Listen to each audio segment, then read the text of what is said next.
Hello guys, US এম্বাসিতে যদি আপনি একবার মিথ্যা কথা বলে রিফিউজ খান, তাহলে ধরে নেন আর বাকি জীবনে কোনো সময় আপনি ইউএসএ ভিসা পাবেন না।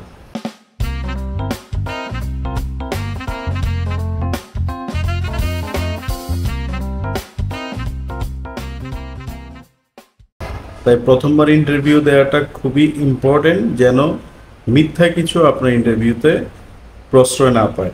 বিশেষ করে যারাই দেখা যায় নিজের ফাইন্যান্সিয়াল স্ট্যাটাসটা বলতে যায়, যে কে ফান্ডিং করছে তার ডিটেলস, তখন গিয়ে আর কি সব কিছু পেঁচিয়ে ফেলে।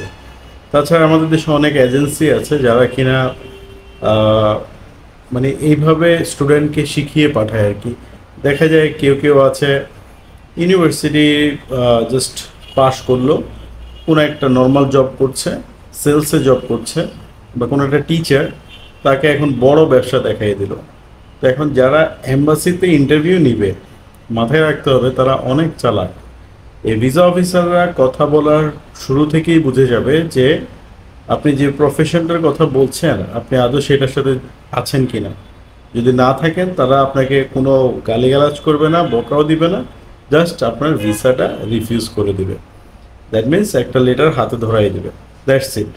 তো সেটা দরকার নেই, কারণ হচ্ছে আপনি আবার দেখেন যে ধরেন আপনি এটা বুঝতে পারলেন, 2-3 বছর স্টাডি করলেন, হ্যাঁ একবার রিফিউজ খেয়েছেন, এরপর আর এটা করা যাবে না, নেক্সট টাইম আমি যে প্রফেশনে আছি সেটাই দেখাবো, তাহলে মনে হয় সব ওকে হয়ে যাবে। কিন্তু আসলে বিষয়টা সেটা না।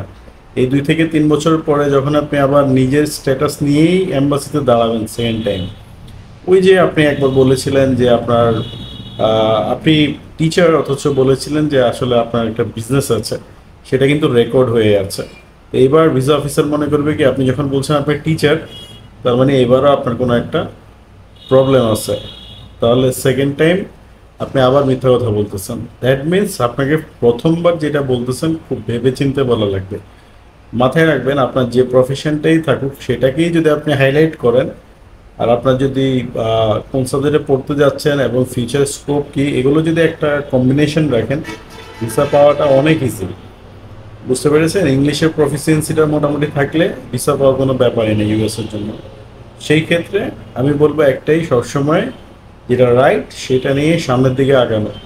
মিথ্যার প্রশ্রয় নেবেন না, তাতে করে আপনাদের ক্যারিয়ারের জন্য এটা একটা বিশাল বড় দাগ কেটে যাবে। এটা সবার জন্য, বাংলাদেশের যারা ইন্টারভিউ দিবে সামনে সবার জন্য আমার এটা একটা মেসেজ। আমার এই ভিডিও দেখা যায় অনেকেই দেখেন যারা বিভিন্ন কনসালটেন্সিতে আছেন, তাদেরকেও বলবো ভাই প্লিজ স্টুডেন্টদেরকে হেল্প করেন, কখনো মিথ্যার প্রশ্রয় নিয়েন না, দিবেন না কাউকে। যে যে প্রফেশনে আছে সেটা দিয়েই তাদেরকে এম্বাসিতে ডিসক্রাইব করতে বলেন। তাহলে কি হবে, ওই প্রফেশনটাতে তার যাই ইনকাম হয় সেটার উপর সে জোর দিয়ে বলতে পারবে। আর এখানে রিফিউজ খেলেও পরবর্তীতে দেখা যায় এই প্রফেশনটা নিয়েই তো সে কথা বলবে, তাতে প্রবলেম হবে না।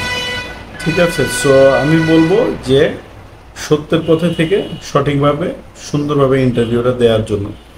মিথ্যা একবার হলে এটা থেকে যদি প্রবলেম হয়ে যায়, এটা সারা জীবন প্রবলেম থাকবে। আশা করছি বুঝতে পারছেন। আর ভিডিওটা ভালো লাগলে কমেন্টে একটু জানাবেন আপনাদের মতামতগুলো, সাবস্ক্রাইব করবেন। পুরো ভিডিওটা দেখার জন্য সবাইকে ধন্যবাদ। আসসালামু আলাইকুম।